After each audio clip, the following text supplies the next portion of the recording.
You are listening to Hammered and Homers. My co-host Jacob Pearl alongside me is your mom's favorite little leaguer, the Hunter Malone. We got it all today. We got the NL and AL Central, and you know what time it is. Let's get cracking. I gotta flex mine. This ain't your dad's beer. This ain't your grandfather's beer. Nice little You're My Boy Blue. You know what it is. In the Cardinals glass. DPZ, straight out of the can. Look at this pour. Look at that. No head. So no head. Hunter, you know what time it is. Name me that player I forgot about. I want to bring you back. 7. You remember that World Series? I'm going to talk about the NL, the losers, catcher, Chris Iannetta, MLB Power Pro legend. Great pull. I'm going to bring you to your side of the turf, actually, up there in Boston. I was in between two guys. Mm-hmm. One's a pitcher. One, I believe, was a third baseman, if I'm mistaken. Yikes. I think I'm going to go with the third baseman here. If I'm wrong, correct me. I will. Nomar Garciaparra. He was a shortstop. Nope. Oh, my goodness. Oh. Nope. Where's my... Womp womp. It's a little... Oh, no. I need to get I thought I was right. I was right there. Shortstop. Wish I had a boo. I'm going to get... You know what I'm going to get? I'm going to get Eddie, the LSL, to just boo on the mic on record. So anytime you guys mess up, ooh, it's going to be electric. Yeah, That's the guy I was thinking of. I'll tell you who the other guy I was thinking of. I was thinking of a Mr. Daisuke. The legend that he was. Cool. Did just get brought up in the light recently. I did see that. But I wanted to say Garciaparra. So, well, without further ado here, Hunter, let's dive into, where do you want to start? You lead me. We going AL? You want to go NL? Where do you want to start first? I think we do current notes. Let's talk about some spring training news and updates, and someone who stands out the most to you. Obviously, we got to see all the starters play. A lot of them ramping up earlier than usual because of the WBC, so I like seeing that. But sometimes I just want to see like the prospects ball, and no one's been balling more than Connor Griffin. I mean, this man is mashing. Big dude. I did not realize he's that big at like 19 or 20. There's a grown man up there doing grown man hacks. He's got a real shot at making the team. I'm not a huge fan of the shortstop department over there for Pittsburgh, and we'll get to that later. I really like Connor Griffin to make the team. And then I've been watching the Sox, and Contreras is really the only one that's doing it for me. I mean, he's mashing. He took hints of like, I emulated my game from Manny Ramirez, and he's been mashing using the wall. But then he had a big opposite field home run too. I'm like, dude, if you could use the whole park, you're going to be the real deal here in Boston. So who's impressed you? This is a homer pick, but I thought J.J. Weatherholt has looked really good in spring training. He's mashed a couple home runs. He's hitting the ball really well. He's starting to stand out to me really a lot, and he has a real shot to make the roster opening day, but they did bring in a guy in Ramon Urias, who I'll mention later. So he's a guy that may not make opening day, but you know he will definitely get called up. But he's a guy that I've been super impressed with. Today I was watching. This was on ESPN, so he's not a young guy. But Framber Valdez looked really good today, man. I was watching that on ESPN, a nice little day watch. Finally, I really enjoyed that. But he looked good, man. And what I think he was, I don't want to misspeak here, but it looked like it was about 3 innings that he went. I think it was his first start, so he'll typically throw about 2 to 3 innings. I think it was 3 innings, but he looked sharp. He looked good, and I really liked that pickup. I mean, granted, the huge knock on him was that cross-up with the catcher, and more of like a personnel kind of guy, a character issue, which is the worst kind of issue to have. But if that's not what it was, you are munching.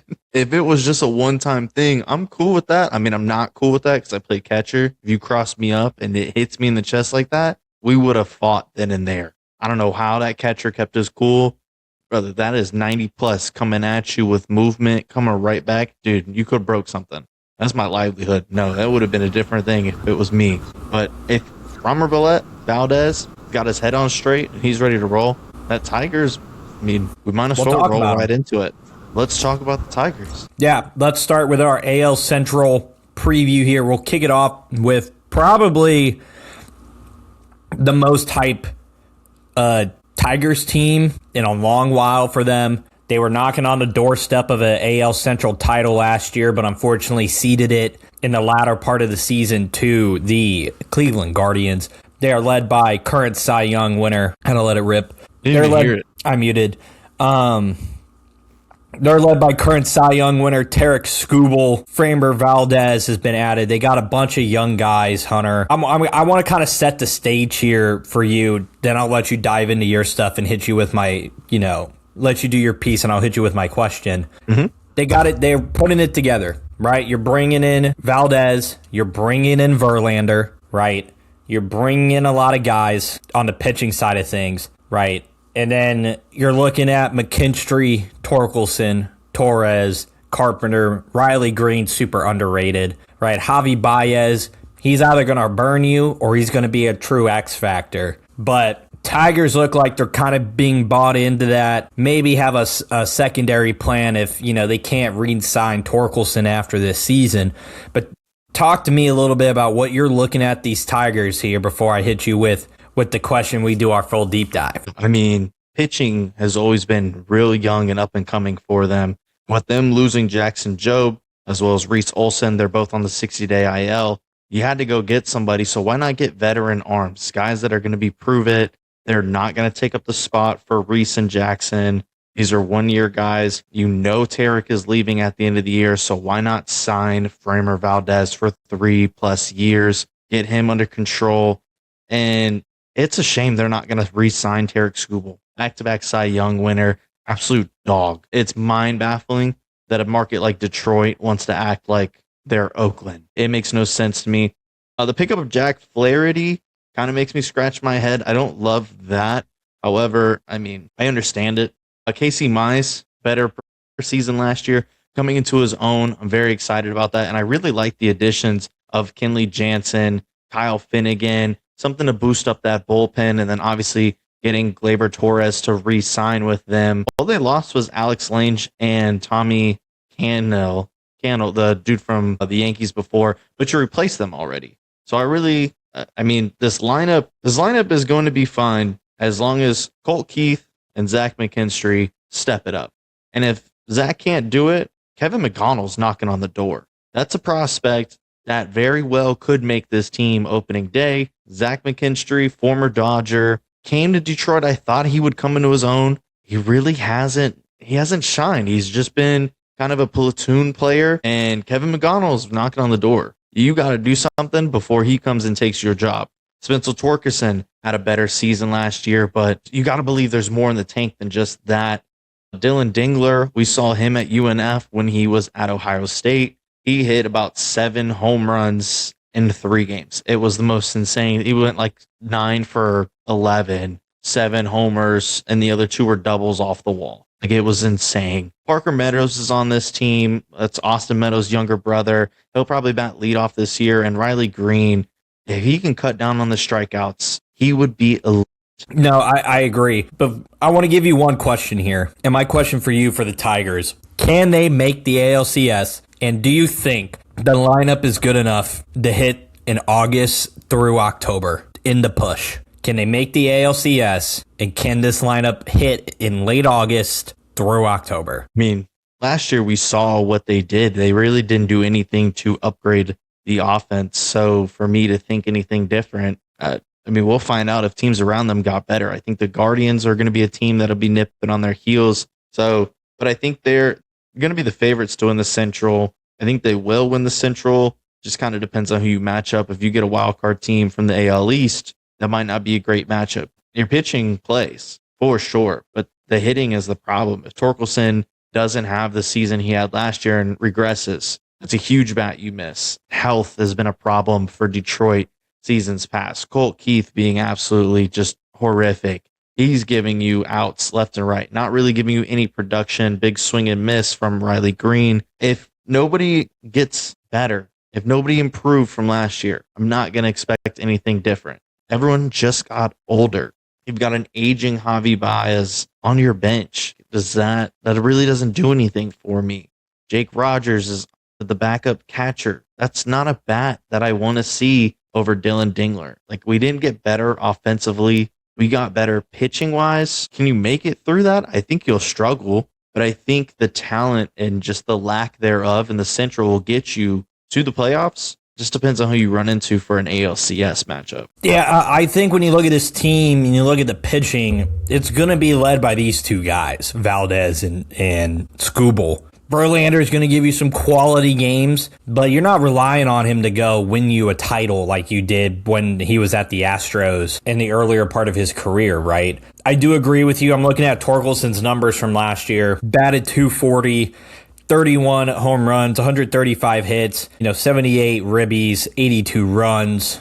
Had a OBP of .333. Slugging was .456. Had a 2.3 WAR, so it wasn't like the worst season for Torkelson, but the expectations coming from a guy who is a 1-1 in 2020, we just haven't seen him develop into what we think he should be, especially with how dominant he was at Arizona State. Talk to me a little bit more about the pitching, and what do you think outside of Valdez and Skubal? Yeah, I always love when you bring back a legacy piece. So bringing back Verlander is a piece that I love. I don't love him to be old Verlander like he was there, but he'll be a shell of himself. But that knowledge is something that, his contract, it's worth more than what you're paying him. That contract, that veteran presence, that I've been there, I've done that, and I've done it here in Detroit. That's something that nobody can say. That's somebody that even somebody like Tarek Skubal could go and pick that brain all day long.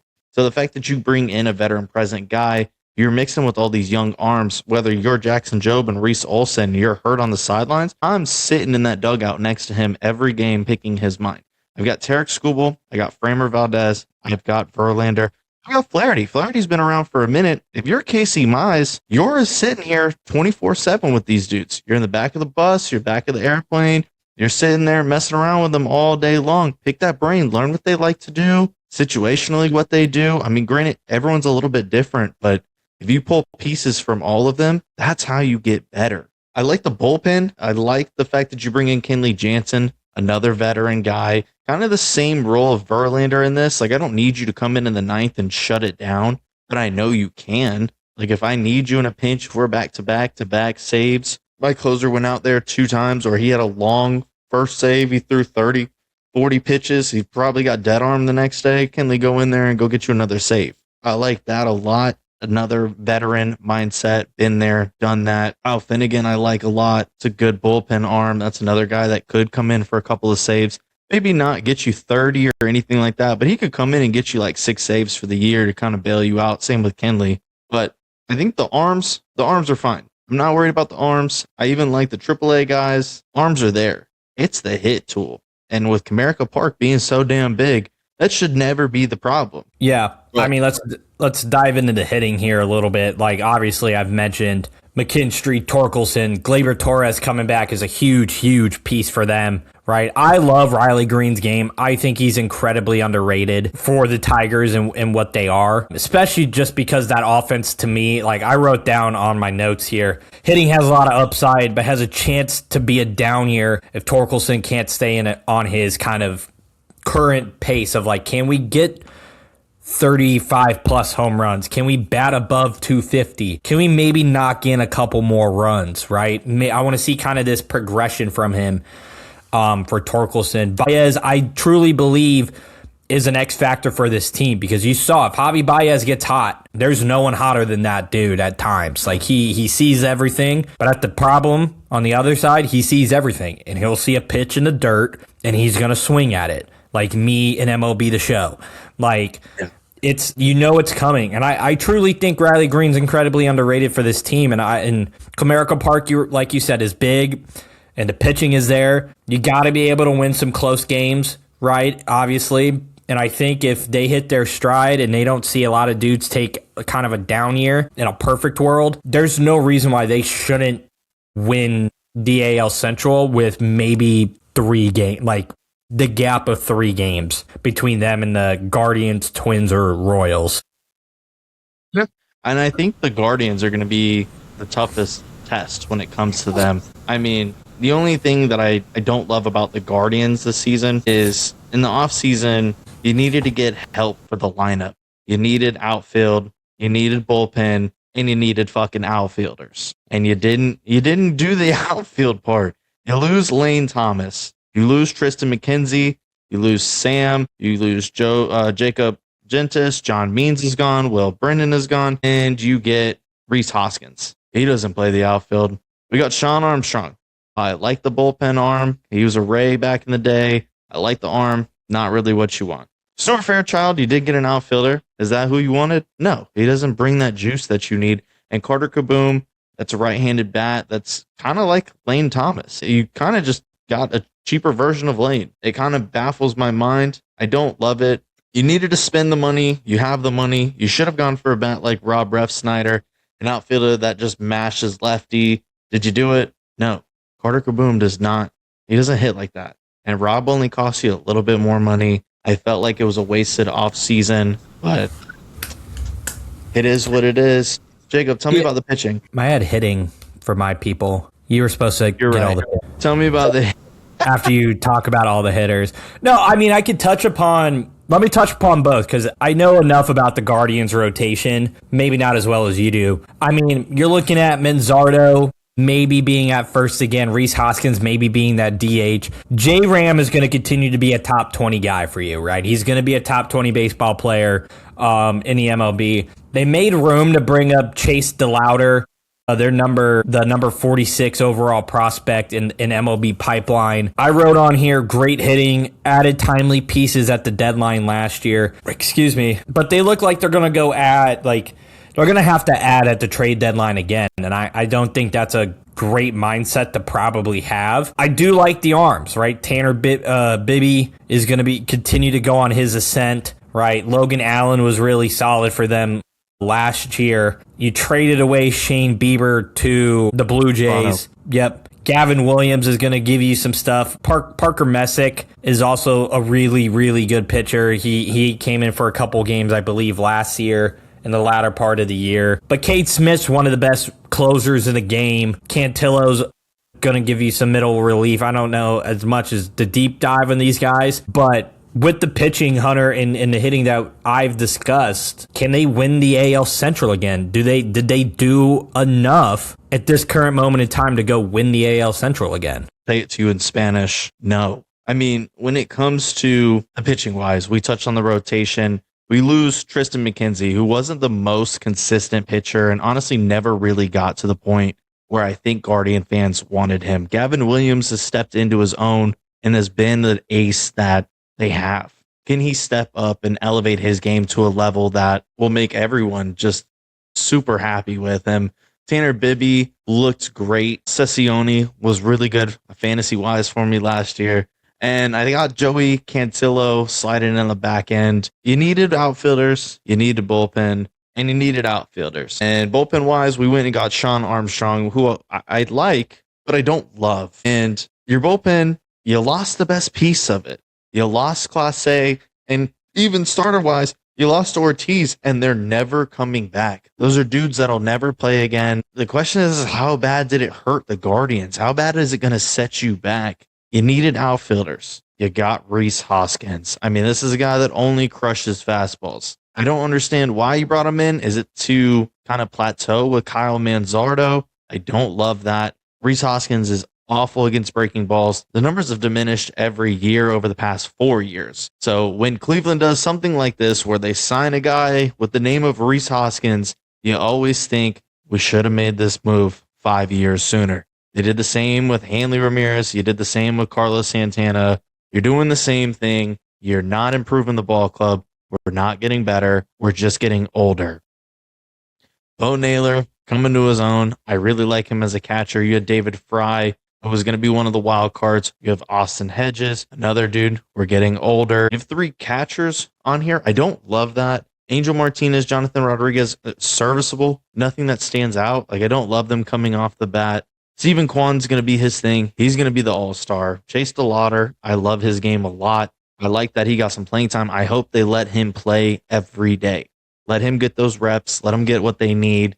Jose Ramirez, J-Ram's the most slept on elite player ever. There's nothing like, I win fantasy leagues because I draft Jose Ramirez. I'll let you reach for everyone else. I'm sitting there at like 5. I'm sitting there at 8. And J-Ram just drops right to me every year. I love that guy. Kyle Manzardo needs to come on his own. It's another guy I would love to see stop platooning him. We didn't need to get Rhys Hoskins just so Kyle Manzardo doesn't have to see lefties. Let him play every day. Nolan Jones, you went out and got him last year from the Rockies. Would love to see him be an everyday guy that kind of comes into his own. It's going to be a big change leaving Coors, coming to Cleveland the full year. I'd love to see what he can do. I just don't love what you're doing with the DJ spot or the designated hitter spot. Kind of feels like a revolving door of players who shouldn't be hitting like that. Brian Rocchio, serviceable second baseman. There's not really much you could do to upgrade that position at the time. So are the Guardians going to do enough? Probably not. I think the rotation isn't where you want it to be. The bullpen is not where you need it to be. And this is why there's such a huge disparity between the Tigers and the Guardians. Yeah, if you're watching on YouTube, apologies. I had to go find a charger for my laptop, so I had to go on the run for a little bit. But I agree, J-Ram is so consistent that it's, again, if you draft him in fantasy baseball, which we'll talk about in several episodes later, and it will be a mainstay on this podcast, but it's like, that's a guy like, you know what you're getting every single year. And for the Guardians, the thing about the AL Central, and it just feels like everyone was content with what they had, but no one was willing to go do anything. So kind of want to dive into this third team. I'm going to lead this one here. I want to talk a little bit about the Royals, right? I think they're probably the more intriguing team out of the AL Central just because they have a guy by the name of Bobby Witt Jr., right? They added Lane Thomas, Cameron Misner to the outfield. They added Matt Strahm to the bullpen. Obviously, you had a breakout season from Maikel Garcia. You have the captain, Salvi Perez. You have Jonathan India, who's going to give you some good defensive play at second base, right? You got the Sasquatch, Vinny Pasquantino at first. And then you got probably the most intriguing name, did he qualify as a rookie last year for Rookie of the Year? He won't be able to compete this year. He played over 100 games. He had more than enough at-bats. So we're looking at, Jack Caglione. Yeah. Second year in the league. Probably it's going to be his first full season, right? And Jack Caglione, man, that's a guy I have a lot of stock in. I thought he was incredible at Florida. He's mashing balls, but it's very streaky with Caglione. I need it to be a little bit more consistent. I think the biggest plus for a lot of these hitters in Kansas City is they're moving in the fences a little bit. They're bringing in the fences, so the ball's not going to die out in the wind, and that in the way Kaufman is kind of set up there with the outfield being totally exposed out there. And I think when you look at the Kansas City hitting, this has a chance to be a much improved lineup with the consistency of Lane Thompson. Cameron Misner is a speedster, so if he gets on base, you're wheeling and dealing with him and Bobby Witt. And I have such a fascination with the Royals, partly because I'm a Missouri guy, kind of a homer, but it's more just like Jack Caglione is such a just like, can he put it together to just be a masher? Like, could he go for 40 home runs this year, right? Is that a big take? Is that a big stretch? Absolutely. But with what we saw him do all the way in the minors until coming up to the majors, like, that's not off the table. And I think the next level for Kansas City is like, can Bobby Witt cement himself into this MVP conversation? Granted, I think last year you looked at Judge and Raleigh and Cal Raleigh as just like no one was touching those two. But with Bobby, it's like you kind of expect him to be there every single year almost. Like last year, you're looking at a 295 batting average, 23 home runs, 38 stolen bases, 99 runs, 88 ribbies, and 184 hits, 7.1 WAR. The slugging was 501, and the OBP was 351. And I think when you look at Bobby, it's right. Like, I think the next question is, can he get up into that MVP level? Can he get into the 300s batting average wise? Can he hit 30-plus home runs? Can he do a 30-30 season? Does he go Acuna-like level and go a 40-40 year, right? Like, that's where I think Bobby needs to achieve for where the Royals are trying to go. Talk to me about the pitching. Yeah, pitching wise, I like that they added a couple of bullpen pieces. You go ahead and get Matt Strahm, big lefty throwing 96 coming out the pen. You went ahead and got John Means, who I don't think will make the rotation, but could give you some valuable innings, especially somebody that, if one of the starters gets injured or if one of them just gets rocked, hey, John, why don't you go out there and get us 4 or 5 innings right here real quick? That's a good arm to have back there. I like that they picked up a bunch of smaller pieces, hitting-wise, too. But the rotation is just, it's money. We know it's money. Cole Reagan's stud. Seth Lugo, love to see. We're going to see him in the WBC. Michael Wacha's just that savvy veteran that's just carving it up. You got Chris Bubik, who's been insane. I think he was injured last year, so kind of derailed his season. Then you got Noah Cameron rounding out the back end. The rotation looks good. The bullpen, I mean, they've got 4 dudes that I really like out of the bullpen. Starting with closer Carlos Estevez. That dude comes out throwing 102. That's insane. He's gross. Lucas Ursig is another one pumping in cheese. Matt Strahm coming in from the left. And then you got John Strider, who's just a little finesse, a little change of speed, and that's sometimes just money right there. I like his breaking pitches a lot. I like what he does. It's a different game. It's not a thrower, but he's a pitcher, and I like it. You also have Nick Mears, Daniel Lynch IV, and Bailey Falter to come out, go ahead and get you those middle innings. And Steven Kellick, he is also injured. I don't know if he'll be back in time to compete for the rotation. He might come in for that 5 and have Noah Cameron slide to AAA. Even then, Steven Kellick kind of just meshes right in. Same level as Noah Cameron, a little bit older, a little more veteran presence to him, so they might give him the edge, but it kind of just depends on how that goes.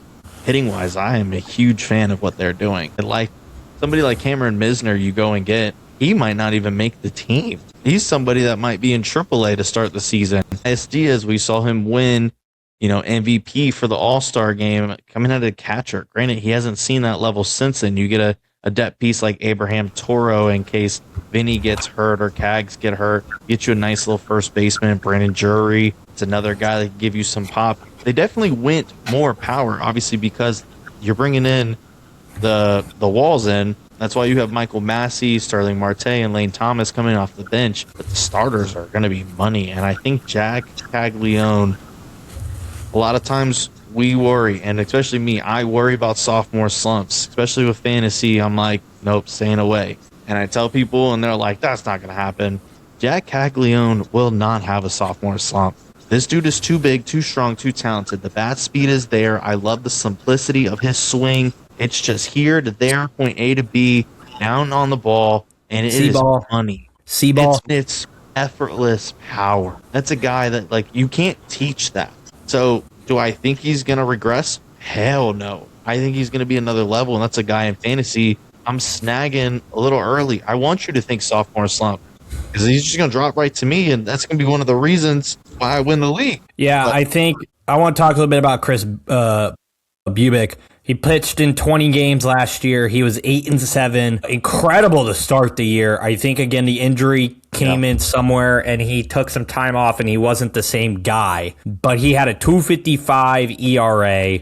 Really was for April through early June, he was number 1 in fantasy. He was the early Cy Young guy. He only gave up 33 runs, only 6 home runs. He had 116 strikeouts through 20 games. And that's with taking some time off. His stuff was throwing. So the Royals, to me, Hunter, the question to me, I have 2 questions here. Okay. Does Bobby Witt contend for an MVP this year? And if so, is that what it takes for Kansas City to get into the playoffs? Is that what you need to rely? I don't think you can rely on Bobby Witt. Bobby Witt is in a stratosphere of very few. He's on that MVP level. Granted, yes, he didn't have 30 stolen bases. He didn't have all that because he's got to play shortstop every day. If I'm playing shortstop every day, I'm not stealing 60 bags trying to hurt myself. Like he said, Acuna in the stratosphere. Cool. We haven't seen him for 162 ever. You seen it, and it's kind of like what the Sox are doing with Jarren Durant. If you're going to put him at DH and platoon with, Roman Anthony, dude, if you're going to be half the time sitting in the dugout, stay loose because you're swiping bags. I would see him run like a madman. Bobby Witt, I don't think you need him to produce. I think you need Maikel Garcia to continue with the level and the trajectory that he's at.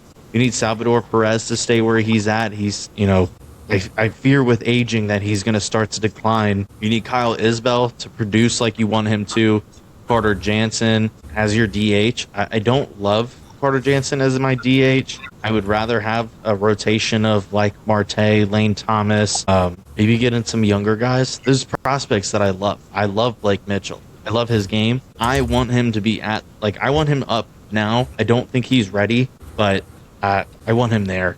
He's one of the guys that I'm looking at, and I want him there. I think Jonathan India needs to take the role. Last year, you kind of expected him and Bobby to be that 1-2 punch, and up the middle, they were defensively insane. But I need Jonathan to hit a little bit more. But speaking of wanting to hit more, let's talk about the Twins. Twins, I feel like I always just want more from them. They always seem to lack, and this year, bringing on Derek Shelton, former Rays hitting manager, former Pirates manager, a Tampa guy who I actually know personally. I think he's going to get the Twins right. You lose Eduardo Julian, who honestly wasn't the prospect you wanted him to be. Way too selective, passive, just didn't execute on mistake pitch. Went down looking a lot or just rolling over to weak ground balls, just rolling over the second baseman and shortstop. Not what you wanted at all. Then you lose Vidal Brujan, Mickey Gasper, and Christian Vasquez. Vasquez, not the bat you were hoping for. You didn't get Red Sox Vasquez, you got Twins Vasquez, and that is just not going to play. The additions you did get is going to be Taylor Rogers to help with that bullpen, which I do like. Victor Carantini plays. Andrew Chafin, another one for the bullpen. Gio Urshela, solid bat, nothing fantastic. But then you go ahead and get Julian Merriweather and Liam Hendricks to go ahead. You've completely redone your bullpen. And I honestly like the moves that they made. I like filling up the bullpen, but Jacob, tell me what you think about the lineup. Yeah, I wrote on here the Twins, quote, didn't do shit. Not offensively. Not offensively. That's where my notes were. And I was like, they didn't do shit to help this lineup. You're rolling out Josh Bell, Royce Lewis, if he can stay healthy. We know what he can do. You got Jeffers at catcher. Trevor Larnach, James Outman, kind of a band of woes. Byron Buxton, a big what-if guy. Like, if he can put it together and stay healthy, like, you know what he's going to do offensively. There was a lot of trade talk with Buxton last year. But here's a guy I'm super, super high on. He's a guy I hate giving away my fantasy notes because I have to compete against this asshole this year, and I need every edge I can get. But I am super high on Luke Keeschel. I'm super high on this guy. In 49 games last year, he had 25 runs, 55 hits. He batted .302. Slugging was .445. 4 home runs, 14 stolen bases, and 28 RBIs at a second base, where second base is a really thin position in fantasy baseball. As most people kind of know, it's not a very sexy position. You love a utility guy to be your second baseman in fantasy baseball, but I think Luke Keeschel has a chance on, if you're waiting to fill in that position and you see this guy later in rounds or in a comfortable range for you to go reach for it. I'm super high on this guy. He's currently batting .286 through 5 games here on 14 plate appearances. No home runs, only 2 RBIs, but I like where the batting average is. I think he has the opportunity to really put together a really special season. Probably looking closer to 25 plus stolen bases. He's not going to hit for power, but he's going to hit kind of for contact, for average. He's going to get on base. He's going to steal. He's maybe going to put a lot of doubles. He has the speed to maybe extend into some triples. And he has the ability to beat out throws if that's what it takes, if he can get a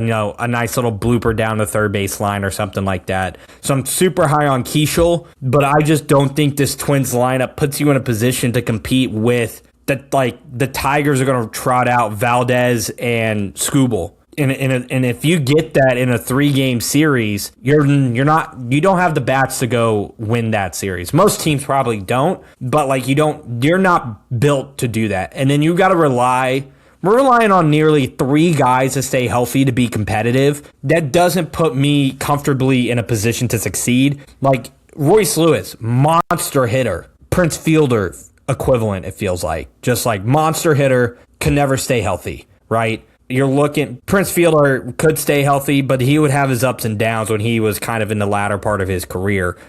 And then The neck issue. the neck issue was, God, what could have been for Prince?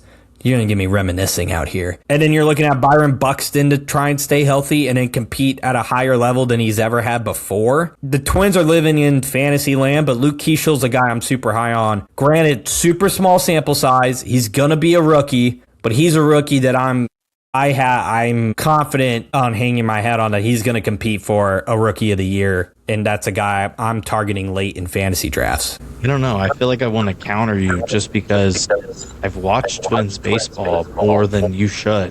When I look at a guy like Royce Lewis, he came in and was just so hot, and just they figured him out, and he hasn't countered. It's the same with Eduardo Julian. He came in, hit really well, and then they figured him out, and just they couldn't counter.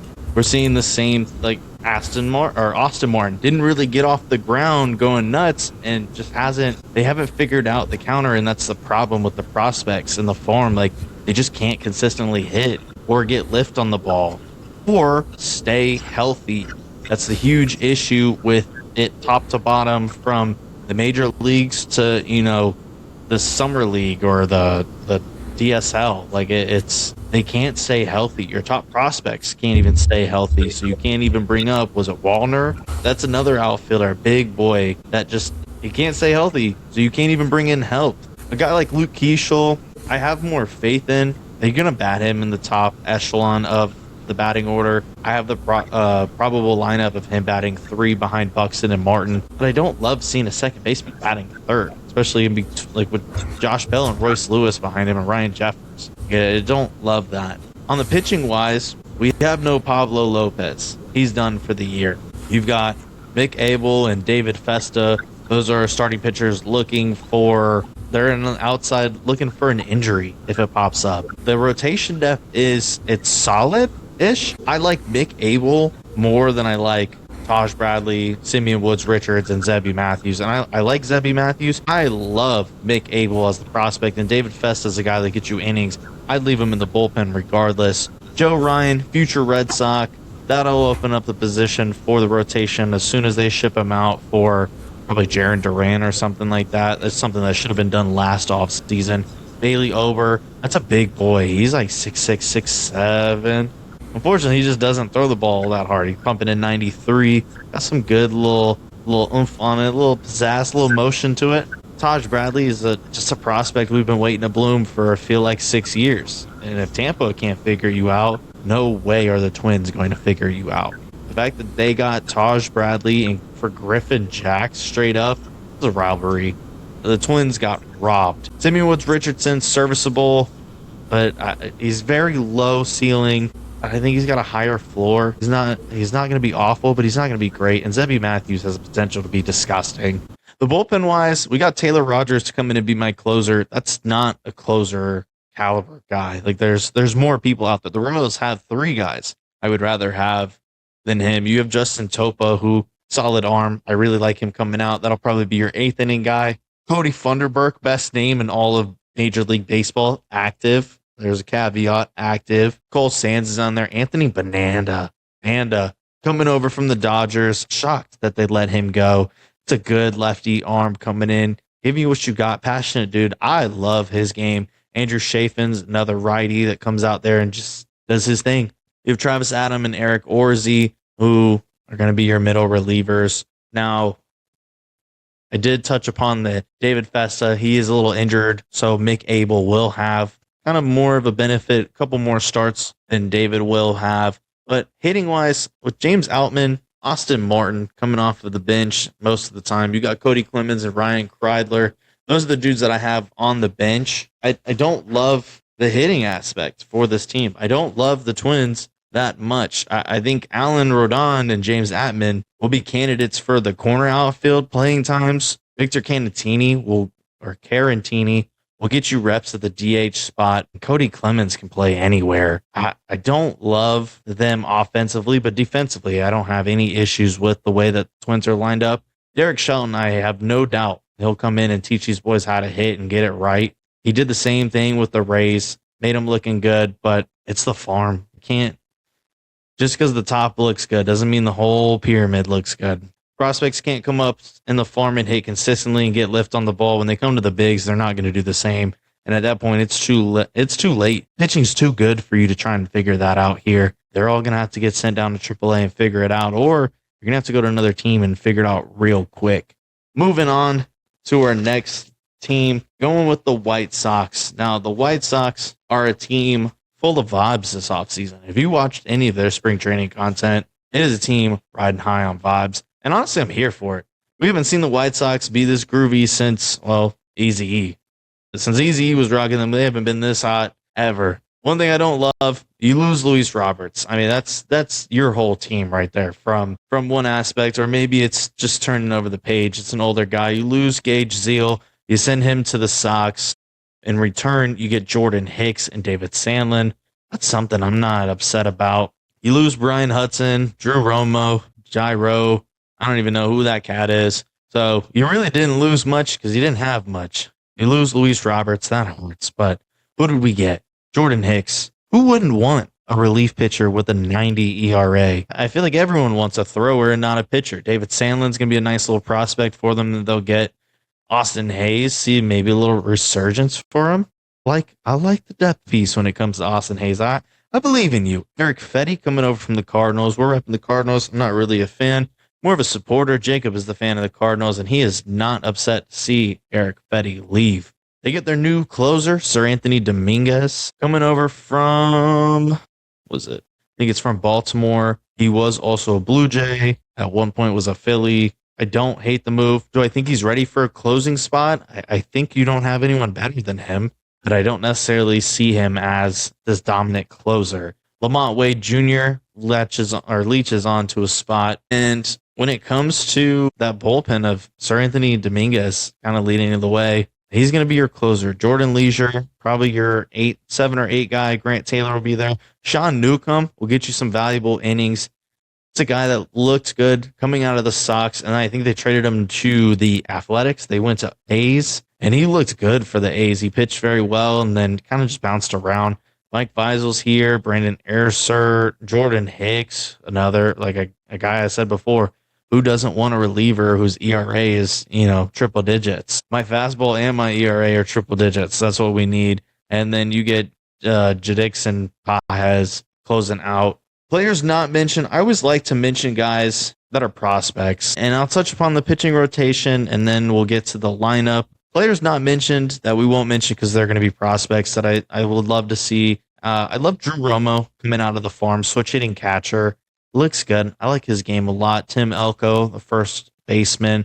He's a righty, big guy. I like his game a lot. We got Darren Baker. If you've been watching spring training, he's been running all over the field. Curtis Mead is somewhere buried in the depth chart in AAA. I think he's got a spot to climb up and make it. You got Jared Kelenic, former first-round pick. Just has never really settled in. This is like his 5th change of scenery. I don't know if it's time to hang him up. Brandon Montgomery is a guy that you got for the Red Sox in that not Chris Sale, but Garrett Crochet trade. And then Noah Schultz. If you play MLB The Show, you know all about facing that card online. You hate that stuff. I mean, Noah Schultz is a dog. He's got gross pitches. I don't know what was flashing that threw me off, but this pitching rotation is gross, and I don't mean it in a good way. Your ace is Shane Smith. You got Davis Martin, Sean Burke, Anthony Kay, and Eric Fetty. Gross. I hate injured Eric Fetty, bro. Yeah, injured is Drew Thorpe and Kai Bush. Kai Bush is on the 60-day IL. Drew Thorpe will be back. Probably won't take over for Eric Fetty. I think Anthony Kay will be successfully on. I think that's going to be your starting 5 until somebody gets hurt, and then maybe we'll see Drew Thorpe. I really hope they just call up Noah Schultz, see if he's ready. I think they had him at AAA. Maybe get him a couple starts. I know you want to hold on to him for contractual reasons, so you're going to hold on and prolong that. But Jacob, take me through this lineup and their bench pieces. What do we like? What do we not like? It's going to be mid. It's going to be a whole lot of mid. I think the most interesting thing when you look at the White Sox, thanks for covering for me while I try to find an effing charger. That was so nuts. I tried 3 different chargers and it was like not charging. And I was like, what do you mean it's not charging? What You're do you good, but mean? I'm all out of White Sox things to talk about. There's only so much I can talk about. Well, I'll tell you this. I think the most interesting thing for the White Sox is the guy by Muntaka Murakami, Japanese first baseman. Hopefully I pronounced that somewhat correctly. He's probably going to be the most interesting guy you have, right? He's coming over from Japan. You know, it's not an exact science when you look at it when you're talking about the overseas guys, but when you bring a guy in like Murakami, who was kind of a little bit, I'm not going to say super sought after, but like that was a surprise that he ended up over in like Chicago. You're like, out of all things, you end up in Chicago? That's where you want to go spend your career? All right, so be it. Right, you're looking at a guy here who has hit round 30, the most he's ever hit in his age 21 season was 39 home runs. And actually, I lied to you. The most that he's hit in Japan was 56 home runs in his age 22 season, batted 18, and just mashed the ball, 155 hits and 114 runs. So, like, I'm shocked that not a lot more teams went after this guy. His numbers have dwindled as he's gotten older. World Baseball Classic, he wasn't like super effective. But in the last several seasons, I mean, 286 batting average, looking at 24 home runs, 22 home runs, 273. And then he had a 364 batting average in Japan in this past season. So, I think he's the most interesting guy. You still have Benintendi. You added Austin Hayes. The question I have is, can it be worse than last season? And there's a good chance that happens. But let's dive into, I believe they were the NL Central champions, the Milwaukee Brewers. Beaver. But while Hunter goes grab another beer, the Milwaukee Brewers, let's talk about them here. Right, obviously we know they gave up Freddie Peralta, another my boy Blue for Hunter Malone. Diving into the Brewers here, they gave up Freddie Peralta in the offseason. Kind of a shocking move, but it's Milwaukee, small market. They have money tied up in some other dudes. It wasn't a super surprising move if you've been following Milwaukee baseball for a while. But this lineup, man, I wrote on here, not sexy, but super productive lineup. Look at that pour. Listen, my nice, crisp, solid pour. Little foam, not too much, just right. I wrote on here, Hunter, not a sexy, but a super productive lineup, just like that my boy Blue from Florida Ave. This is an underrated lineup. I love You're My Blue. You're My Boy Blue. Wow. Definitely effective. They got me stumbling already. I said not sexy, but super productive. You're looking at Yelich. You're looking at Christian Yelich, Garrett Mitchell, Sal Frelick. Is underrated. Jackson Churio has a chance for a legitimate 30-30 season if he can put it together. Bryce Terang is one of the top second basemen in the game. You have Andrew Vaughn, Joey Ortiz, William Contreras. You can argue is the best catcher in the game right now. Then you mix in Jake Bowers and some other guys. And I really enjoy what the Brewers kind of do. They play baseball the right way. They're productive. They hit for power. They hit for hits. They steal. You know what you're getting when it comes to the Brewers. But, Hunter, one of my questions here involves pitching is, can the young pitchers replace Freddie Peralta's production? Talk to me about it. I mean, pitching-wise, I think you want Mizorowski to kind of take over that ace spot. You still have Brandon Woodruff, who is an ace, no doubt about it. Quinn Priester, you get him from Boston, and he kind of figured it out. You had Chad Patrick, who pitched fantastic last year, as well as Logan Henderson, both splitting time from AAA just because there wasn't enough space for them. That starting five looked good last year. Then you add in Kyle Harrison, you get David Hamilton, a couple of catching guys. You get a couple older catchers that can hit a little bit. I mean, pitching-wise, I like the rotation a lot. I think there's good depth here. Bullpen-wise, Abner Urube, he pitched well. Trevor McGill, when you're going in for the kill, bring in Trevor McGill. Koenig, Ashby, Zerpa, Grant Anderson. You got DJ Hall, nice little left. There's full lefties in this bullpen. Not usually what you see. I've got 5 lefties in my bullpen, 3 righties. Like I said, you do have some young guys on the outskirts looking to come in, just like Kyle Harrison, who is another lefty. I like it a lot. I like what they did. They went and got some depth pieces. which is another thing. Getting like a Akil Badu, who's an outfielder. That's good depth right there. Brandon Sprott, when is he going to get the call up? I feel like he's ready to go. He did pitch a little bit, I think, for the Mets. Pitched like 2 or 3 games, if I'm not mistaken. Looked very good. Oh, he had 69 innings.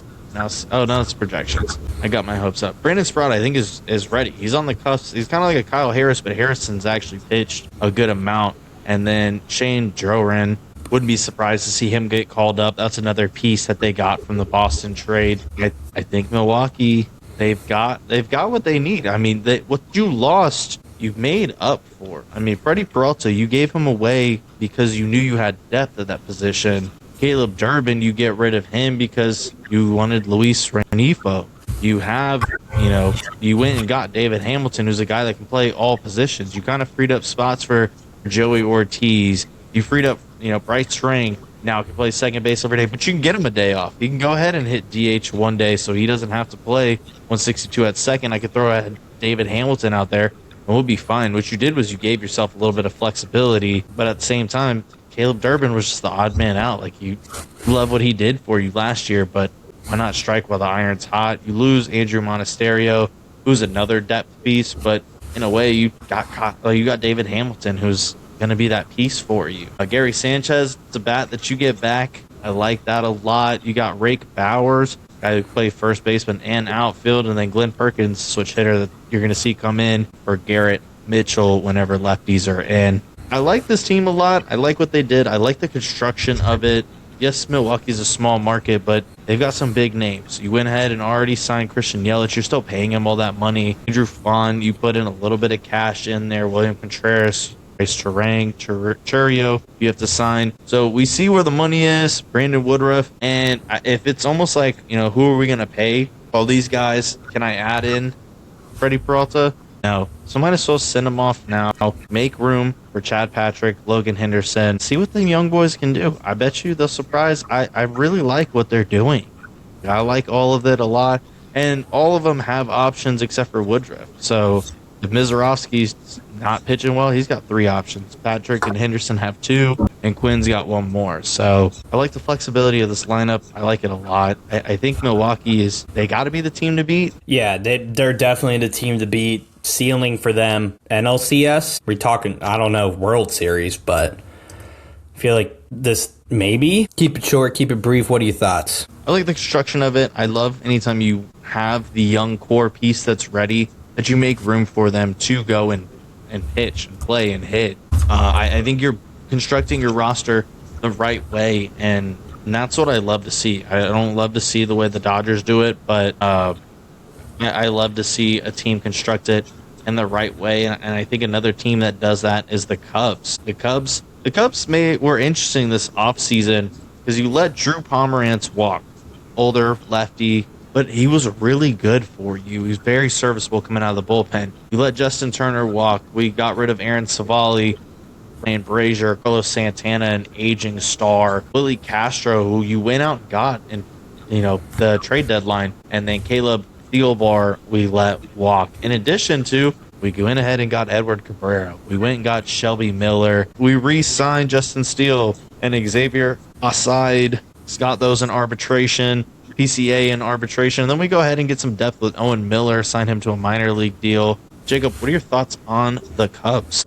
Yeah, I think when it comes to the Cubs, I don't question the starting rotation just because we know how good it can be. Matthew Boyd, kind of on a resurgence path, looked really good last season. Edward Cabrera coming over from the Marlins. I just want to say the jumbo shrimp because that's when we got to see him like every day taking the ball. And I mean, electric stuff coming into his own.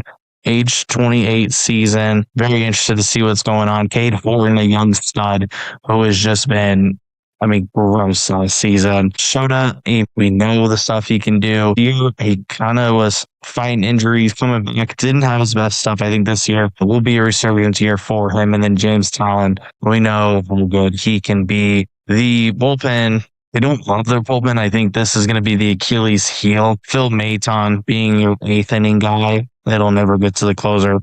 Phil Maton is not the guy Daniel Palencia, young closer, coming in 26 year, still has 2 options. I don't love him as my closer, but it's better than Phil Naton. Harvey coming from the Royals, signed him in December. You have Caleb Thibar, who I said they actually lost, but they re-signed him recently. And then Jacob Webb coming over. Will be Milner, that lefty arm coming from the weird angle. And then Colin Rose, another one. It's going to be a long-term reliever, older guy. How much is left in the tank? But this bullpen is not going to be. It's just not it. It's still injured. Justin Steele and Shelby Miller. Shelby Miller's on the 60-day IL. Justin Steele hopefully will make it back in time for opening day, but he is dealing with, I believe it's elbow surgery still. He's still coming from that UCL revision repair from almost a year ago. Hitting wise, I mean, Chas McCormick and then Michael Conforto, those are 2 guys to look for depth pieces. I really like, you can see what they try to do is fill in for Kyle Tucker with Michael Conforto, get you a power lefty bat, a little bit older. He's not going to bitch too much about playing time and will play anywhere in the outfield spots. Chas McCormick got you some speed. Going into his age 31 season, I don't know how much is left in the tank when it comes to those legs. Matt Shaw looked good last year, but I think nobody was expecting the emergence of Michael Bush. We've lost him. You're going to have him lead off in front of Bregman. I really like the construction of this lineup. I wish PCA would be a little bit higher up. Nico Horner, arguably one of the best second basemen out there behind Ketel Marte. Dansby Swanson, can he have the resurgence like he once did? You feel like he's been solid, not the 1-1 that we expected him. We want him to do a little bit more, but I don't think he'll ever be the guy that we kind of want. Mercy Kelly, good bat, but that's pretty much it that I got for the Cubbies. Jacob, any final thoughts? No, let's dive into the team we're both wearing here. Let's talk about the St. Louis Cardinals, right? I want to talk about the Cardinals now. I'm tired of waiting. Tired of waiting all episode. This is my moment to finally speak my piece. So, we're going to talk about the Cardinals here. Holy fire sale. We sold everybody. Sonny Gray, he's a Red Sox. Wilson Contreras, also a Red Sox.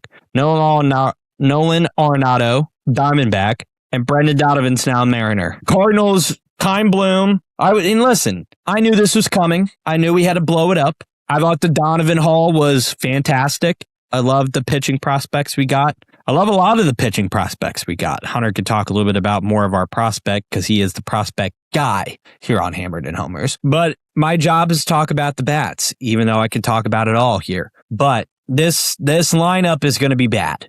It's going to be bad. You're going to trot out a tandem of Pages and Pozo. Apparently, Ivan Herrera wants action at catcher, but I think he's really just going to be our DH from now on because he's proven he can't stay healthy. You're going to throw out Alec Burleson. You're going to throw out Nolan Gorman. You're going to throw out freaking Sagasy in some utility role, and he's going to drive me nuts because he can't hit.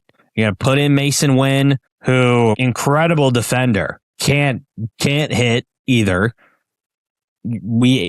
Outfield is going to look like a combination of Nathan Church, Sagasy, Nootbaar, Scott II, and Walker. And then we just signed Ramon Urias to hold second base or third, depending on where we put Gorman. In a perfect world, it looks like it's going to be Burleson at first, Urias at second, Wynn at short, and Gorman at third. Potentially swap between Urias and Gorman. Catcher, day one, we're probably looking at Pedro Pages as the catcher and Ivan Herrera as the DH. This is one of the worst batting lineups I've ever seen as a Cardinals fan. I never thought it got this low, but here we are. But I have a lot of hope. There's a lot of prospects that I'm super excited about. One of them, aforementioned JJ Weatherholt, number 7 overall pick in the 2024 draft. Yeah, that feels right. 2024 draft, soared through AA, kind of made a pit stop in AAA last season, and it feels like it's time. If we're going to be bad, at least give me a guy that I can kind of feel hopeful about. Because if JJ's not good this season, I can always be like, we're terrible. I don't expect him to be good. We extended Ollie Marmol for another 2 seasons, which just take me to the shed out back and put a 12 gauge to the back and take me to the farm where the rabbits are. I think we have good concessions. We have 29 all you can eat. This is going to be a bad Cardinal season for me. I think we genuinely finish last in the NL Central potentially, because the Pirates actually added some bats that can win you a couple games. We sold the farm. I don't expect us to go and make these ultra competitive moves. I just don't expect that.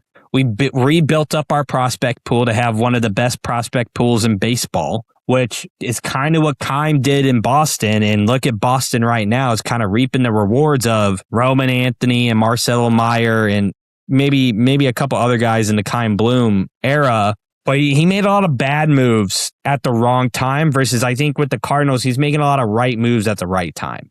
You're selling Donovan at probably his highest value he's probably going to get. Arenado, you're going to take him for a bag of peanuts, which we literally did. William Contreras and Sonny Gray, we got some good prospects out of Boston, right? We got Dobbins, we got a couple other guys that I'm a little bit in fits that I can kind of see being some utility guys for us in the pen, or maybe get a couple spot starts. But I'm super high on Liam Doyle. That kid was disgusting at Tennessee. 102 fastball. That's not something where, like, if he can't figure it out in the big leagues, like, yikes. But he has all the talent. He has the pool. We have a good system. The prospects look good. This season, though, it's going to test your fortitude as a Cardinals fan. But the lineup is really bad. Really bad. And I think the pitching hunter might actually be worse. Honestly, like your AAA, like I think Memphis is the thing, like not even trying to be funny. The pitching, like that pitching rotation for Memphis is Team Counts. So you got Bryson, Rats, Richard Phillips, Henry Dobbins, and Quentin Matthews. You got Virginia.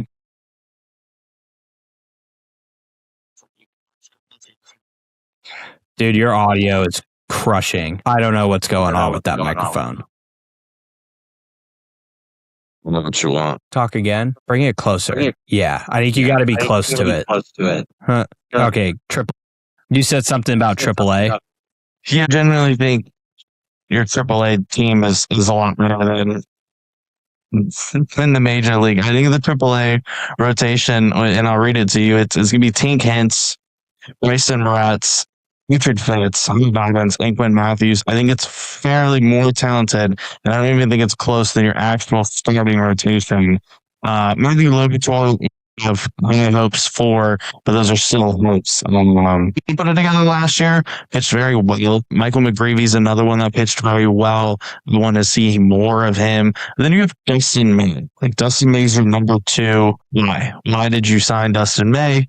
I don't see any value other than for the other team. Andre Valentini, Lee, nothing fantastic. Elliot O'Brien being your closer with JoJo Romero. I like JoJo a little bit more. He's a little younger, but I mean, the lefty, he's got it. Matt Vance, the kid from not Vandy, but Villanova. He pitched phenomenal last year. No need to panic when you have Ryan Stanek. Cardinals fans, you're saved. We know exactly what's going to happen. Just turn the ball over to that guy. Gordon Gracio Fio. I've never been able to pronounce his name. He pitched well last year, but the rest of it looks like shit. I mean, this is it's a terrible lineup. Like, Mosaic was terrible in the way that he needed to organize this roster to be where it's at. And kudos to him in being like, I know I suck. I'm going to give it to Keim Bloom in a year or 2. And he gave it to Keim, and Keim's first thing is like, I don't know. I think Keim looked at what Mosaic did and go, what the fuck am I supposed to do with this? I just have to blow. He looked at it and goes, there's only one thing to do. And it's just blow it all up. And it's like, when to speak more candidly on the Cardinals, I don't expect us to be bad for very long. Being bad for very long is just not acceptable as a Cardinals fan. I don't expect us to be bad. I don't expect us to go win a World Series in the next 5 years. But I expect us, the way the NL Central is, the Cubs any given year can be terrible. The Brewers kind of have been consistently good. And the Reds, we don't know what's happening there. And Pittsburgh's kind of putting some pieces together. But who knows if they're going to even see half these pieces out before they move on from them, right? So I like what Kyle Bloom's doing. The prospect pool, I mentioned Liam Doyle is kind of like the guy I'm hanging my hat on the most because I watched him, and when he was at Tennessee, Loki had a brain fart. He's just far away. Like, he's an able. Able, and the biggest jump is from able to double. He's so far away that, like, you're waiting. I have to wait. I got to wait 2 or 3 years. But the problem, I think it's just like, I'm looking at it here, and you got, this is what I really like is kind of the top 10 here of, obviously, JJ's in AAA. JJ's going to make the jump, right? At some point this year, he's making the jump. Liam Doyle. I think he's going to be the opening day second baseman. I think he makes the jump and makes the team. I would love that. Liam Doyle, AA. He's the number 2 prospect in the Cardinals pool at 20, and he's 21. Looking at Rynel Rodriguez, he's an A+ ball right now. He's only 19. So again, we're looking at Doyle and Rodriguez. We got to wait 2 or 3 years. You got Centeje. Definitely didn't pronounce that right. Rocking in AA to start, but I think he'll make AAA sooner than people think. I like his stuff. The Cardinals just have all these catchers, and it's just like, why did we draft all these catchers when we still had Yachty way back? But you got Quinn Matthews is a guy I'm really hanging my hat on to make the team at some point this year to get a couple ball club starts in the summer. You're looking at Brandon Clark. You're looking at Takoha Roby, Jesus Baez, Joshua Baez.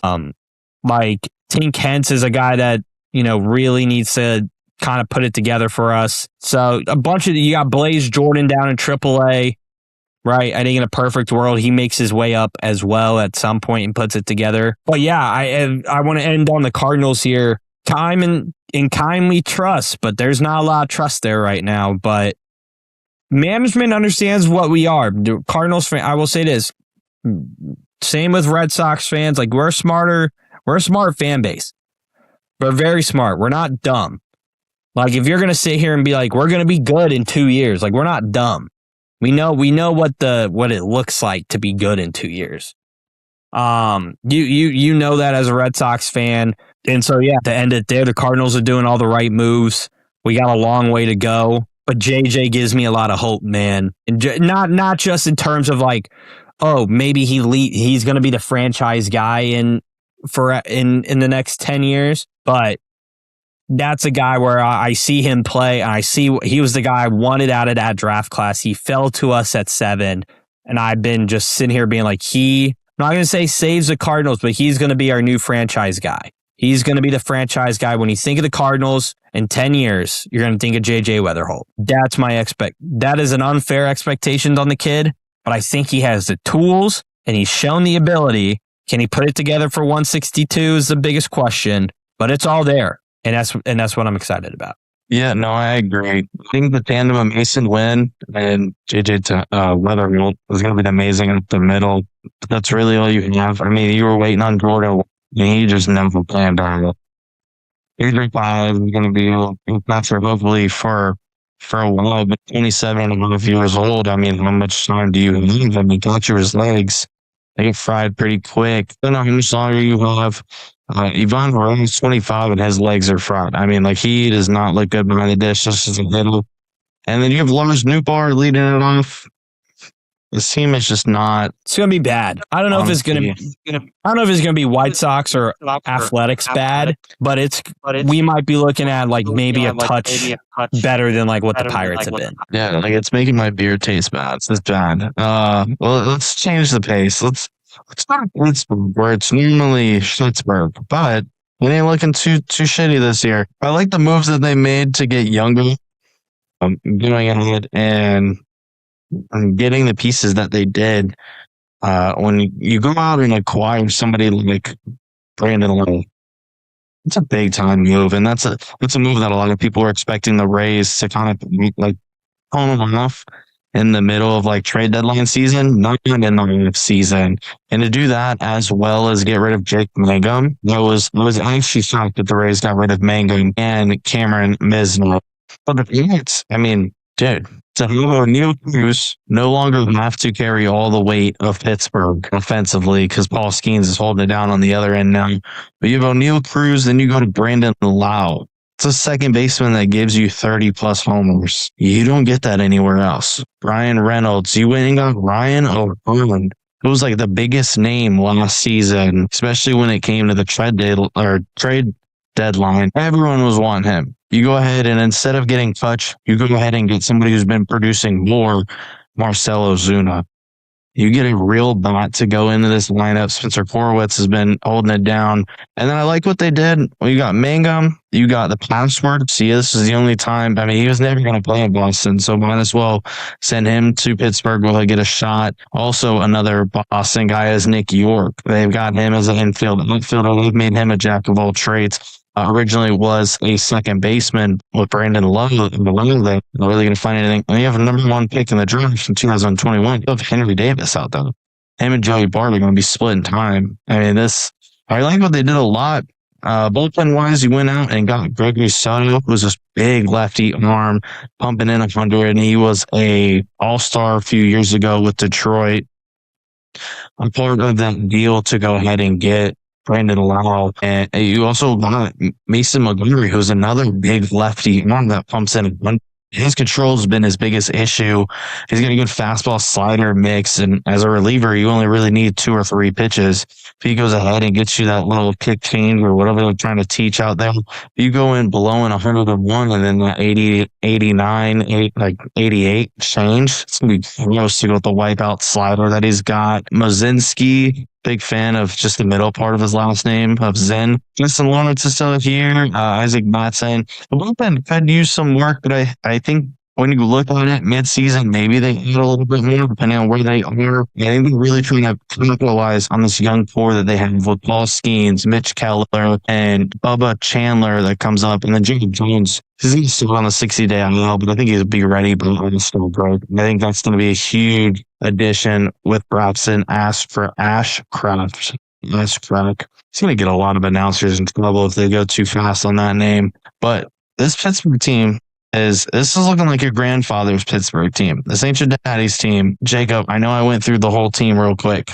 What are your thoughts? I think you said it perfectly. When you look at moves like Brandon Lau or Brandon Lowe and Jake Magnum, those are not moves to not go try and be competitive. They added Ryan O'Hearn, right? You still have Horwitz, O'Neal Cruz, Brian Reynolds, and we've mentioned this kid Connor Griffin looks amazing. In spring training, this kid has been nothing short of special. I don't think he'll make the team just because knowing Pittsburgh, they don't want to give up a contract year. But that kid looks great. And if they're not competitive and you want to call him up in August, let him get some real ABs if he's progressing well, I'm not opposed to that at all. I think this lineup's way better than you think. We talked about it. They have Paul Skeens reigning NL Cy Young. I almost said NIL, right?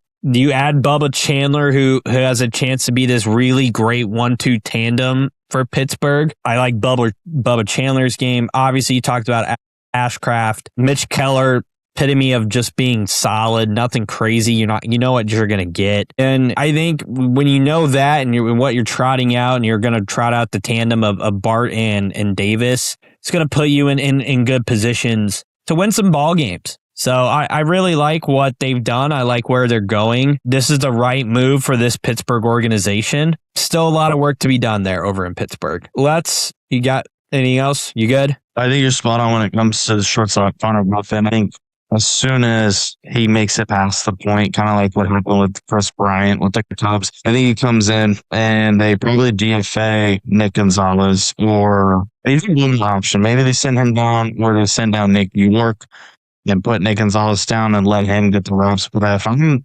named Griffin, let's work on an extension now before you have anything to do with the MLB. Let's lock you in 10 years, 200 mil.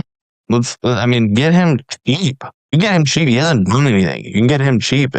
Worst case that happens is you look like you tried to make an investment in house. That's not a bad look. You look at Paul Skeens. Hey, Paul, we just locked him up. let's work on an extension with you. We want to keep you here for a long time. This is what we're, looking to make. Obviously, with all the adjustments, I don't know if teams, we saw the Red Sox go ahead and lock up some long-term young stars. I wouldn't be surprised if the Pirates try and do the same thing. And if you're smart and financially, why lock you up sooner? Make that investment early. It's going to pay off in the long run. But I think we're down to one last team.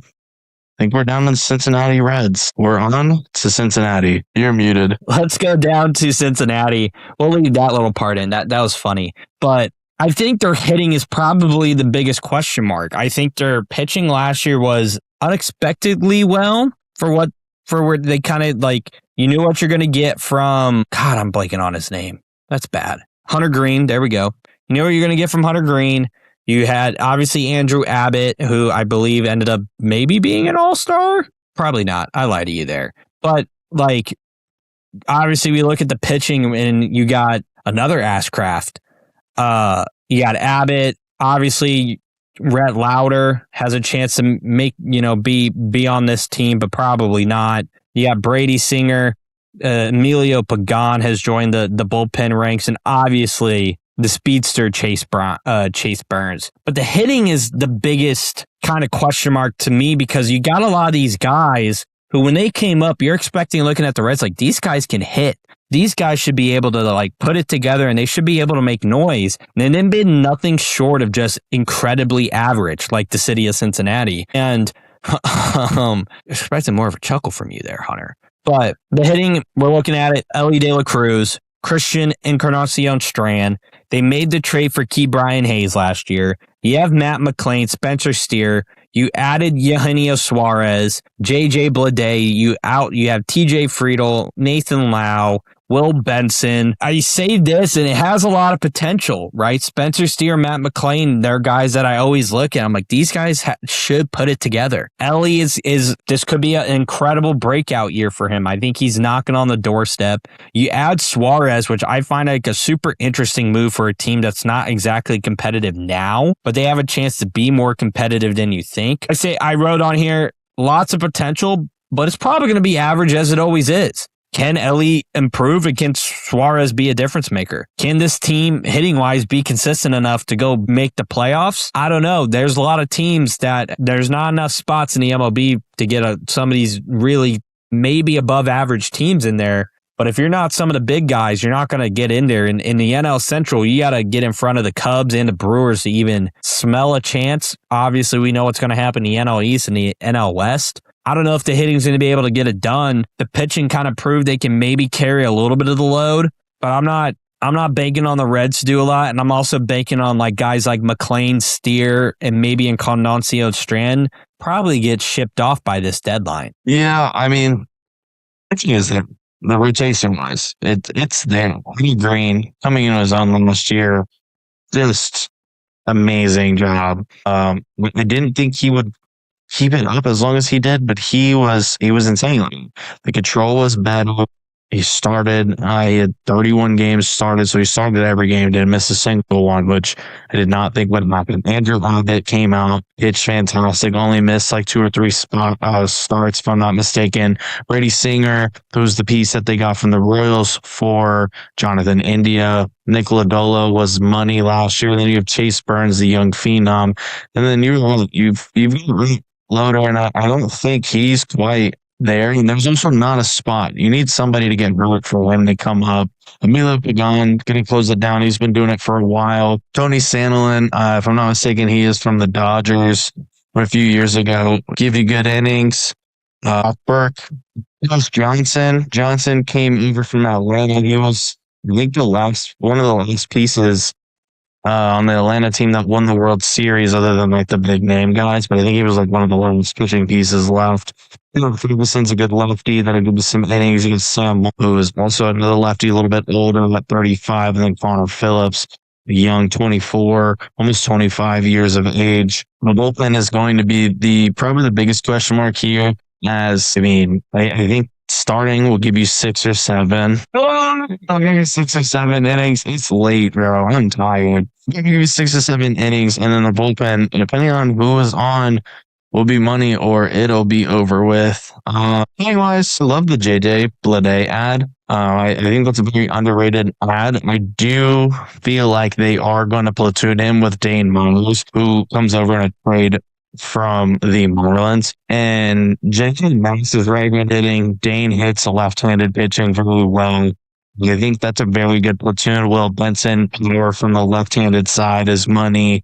Spencer Steer, very streaky hitter, but there's always 1 month where he is just insane. And then Jose Trevino, coming from the catcher spot, older guy with Tyler Stevenson, in the 30s now. So older catchers, soon to be a position of need in the near upcoming future. But right now, I think those two are very serviceable. And I love the older catchers to go with such a starting rotation that you have the veteran savvy guys to kind of lead that staff. I think Cincinnati's set up. They're not going to be like great this season, but I think they're set up to be successful this season, and I think they'll do well.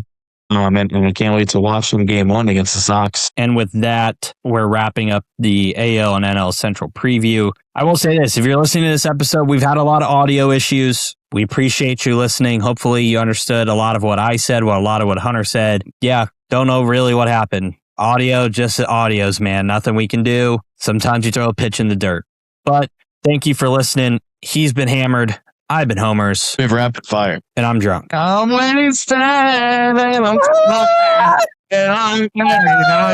get wasted. Rapid fire. Throw Jacob nothing but heat. He's going to have to turn these things around and see how well he can do. I'm going to give him 9 questions. Most of them aren't going to be baseball related, but some of them are just for shits and giggles. Then hopefully one of y'all giggles and shits. Pearl, are you ready? That's right. Now, we're going to go from the top. Look at these 3 players for 2026 F4 from highest to lowest. Fernando Tatis Jr., Jose Ramirez, and Juan Soto. F4, I'm going to go Juan Soto 1. I'm going to go J-Ram 2, Tatis 3. I like it. I thought I would get you on the Tatis, maybe jump it up. I'm being high on Juan Soto can do it. All right.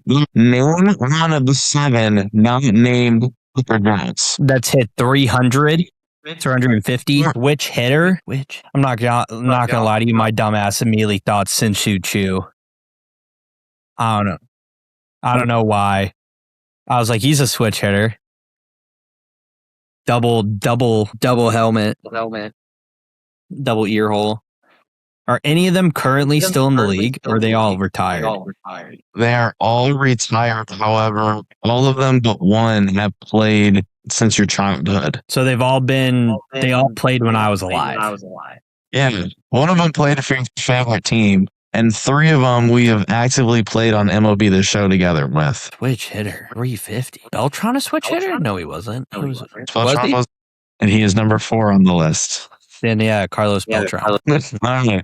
Of the following cuts of steak, which one is the best? Ribeye, filet mignon, wheelhouse, hanger, or New York strip? Ribeye. Ribeye has the most fat. Ribeye. I'm a Porterhouse guy. That's Nah. crazy.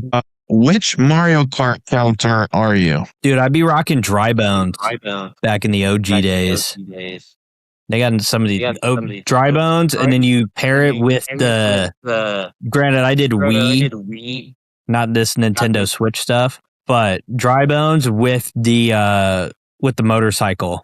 That was the meta. I wasn't a Mario Kart guy. I just loved that answer. This one is going to be perfect for you. According to Fangraphs, those teams with less than a 0.1% chance to win the World Series, of those teams, who is the most likely to win?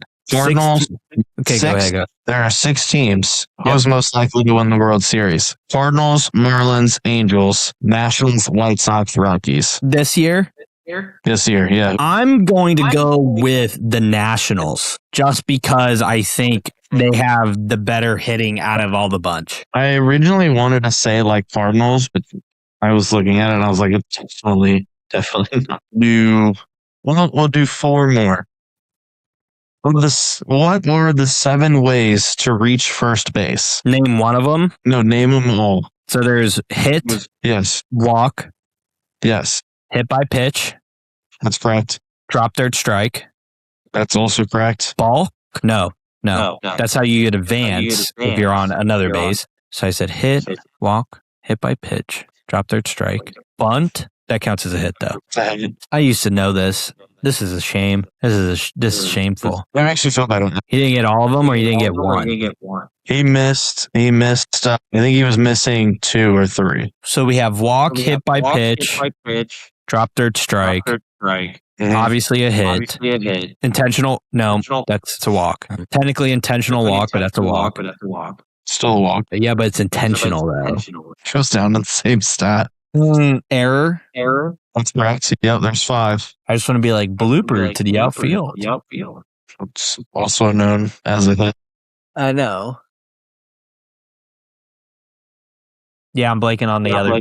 Oh, that's so gay. And the last one is catcher's interference. I should have known the fielder's choice one, but I don't think I should have known that one. Catcher's interference is a lost start.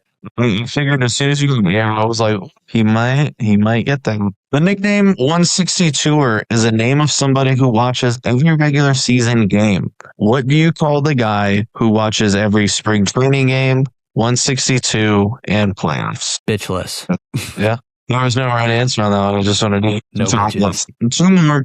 What is a phrase only baseball people will understand? A phrase baseball people will only understand? Yes. See, I don't know. I only played baseball through like middle school, so I don't know all the lingo. Immediately, my first thought was can of corn. Can of corn's good.